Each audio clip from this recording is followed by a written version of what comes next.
Hi, well I'm up at the Ayton Estuary in Aberdeenshire. It's one of my favourite places on the planet. I absolutely love this place. It's a great spot for photographing terns in the summer, but also it's a great place for photographing geese, eider ducks, even Elvis the king eider in the spring, and waders. It's quite a popular place. A lot of the birds here are quite used to people. And I've taken images here, sort of lied down on the edge of the sand, and so I could get those low shots of things like sandloin, which goes really well. The only problem is because it's popular, it can be quite a surprise when you're lied on the beach, quietly watching a group of approaching waders, and either a spaniel sticks its tongue in your ear, or somebody rushes over to start giving you CPR. The main thing I'm going to be talking about today though is a really great little chap of a bird, which is the turnstone. And I have to say, if you want to watch a sort of more normal video on photographing turnstones in sort of typical environment, then I suggest you go and have a look at Mike Lane's channel. He's a great photographer who really explains things well. But this video is going to be looking at some different ways to photograph turnstones in different environments, so it kind of follows on from his video. So one of the best examples I ever had was over on the Isle of Benbecula on the west coast, and this was in May. So whilst most of the waders we see in Britain are in quite a sort of a drab winter plumage, these were in full summer plumage when they looked much more handsome and brightly coloured.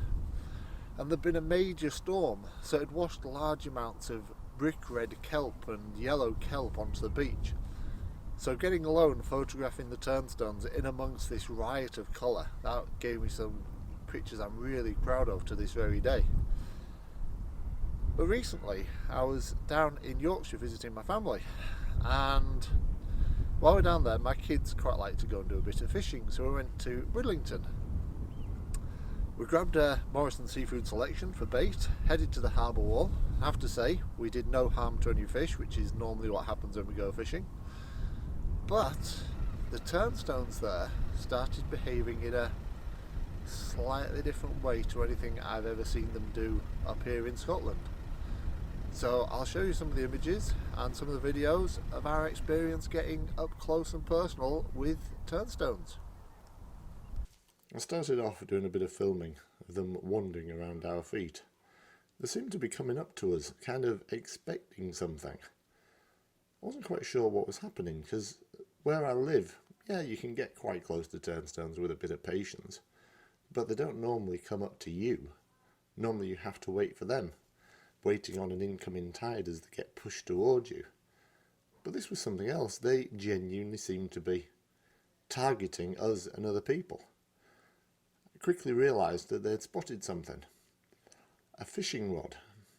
When I was at university, one of the university porters told me about a great place to photograph otters. And I went there many times and said, I've never seen one. To which he then pointed out, but you don't have a fishing rod. They're used to people with fishing rods. If you don't have a fishing rod, then you're a bit odd. So fishermen see them all the time, but to most people, they're hardly seen at all. At this point I realised what they're after, the bait that was using for fishing. I also thought this was a great opportunity to get the kids involved, because, you know, having a robin feeding from your hands is fun, but turnstones, I mean, this was just a little bit more special. A really good thing to do with the kids, and hopefully get some interesting photos.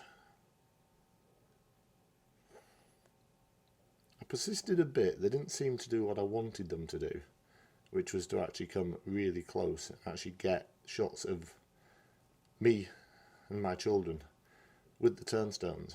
But eventually they started coming up onto the top wall, which is where I really wanted them, as if on cue. And whilst they wouldn't actually take food directly from your hand, they would certainly come within 5 centimetres of you. And this allowed for some wide angle shots, actually getting some of the background in amongst them. The food that we was giving them was some sort of bits of crab stick from a Morrison's seafood selection. and they were quite happy with this, although one of the issues for photography was actually making sure that the food wasn't in the frame. Although it became a bit more interesting later on when we found a couple of bits of broken crab, which allowed us to get some more sort of photogenic backgrounds. But they really were coming so incredibly close. I mean, this is filmed with a GoPro with a very wide angle lens, and they were absolutely happy with us and happy with the other people around. A great opportunity.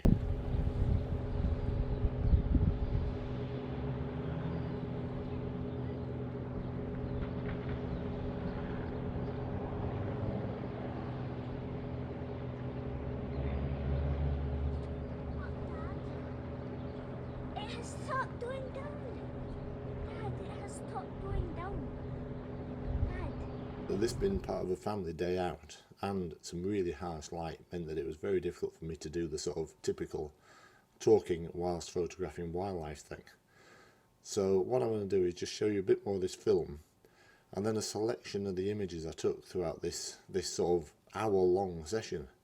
I was not there very long at all. I had other things to do. I had elderly sort of parents sat waiting for us, so I had to take any opportunity I could get.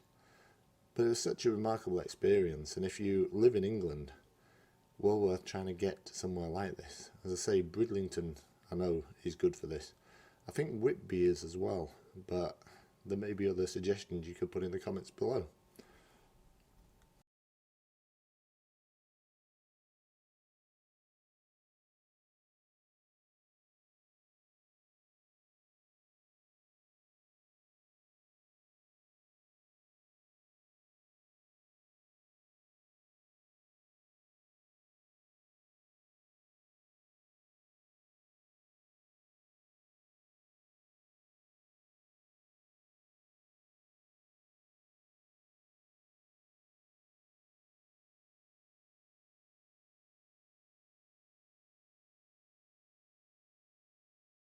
Turnstones are fantastic characters, spending the summers in the high Arctic and then coming to spend the mild winters with us. So I wanted to get as many photos as I could and as many different shots as possible. I also decided to try and show how close they were coming, so I managed to get them with my children posing in the foreground. So this is looking over Ollie's shoulder. I also decided that it'd be good to have some with the crab shell that we'd found, and the kids in the background as well. So I took a couple of these photos. These really are great birds to photograph. I think I'll be going to Bridlington again in future years. I also decided to try and get some really close-up shots using my 300 2.8 with a 2x converter. Really up close and personal shots of these birds. It was quite a fantastic experience, but it wasn't to end here. I walked round, rejoined my parents, and headed to the main sort of tourist area of Bridlington. And the need to take more photos took over, especially as the light was steadily improving. However, lying down in the sort of main tourist hotspot did get me a few funny looks. But for images like this, where you've got people and the story of where they are, the port particularly in the background, and also this really good, sort of quite strong backlighting, it took a bit of time to get the exposure correct, but the shots I managed to take I was quite happy with.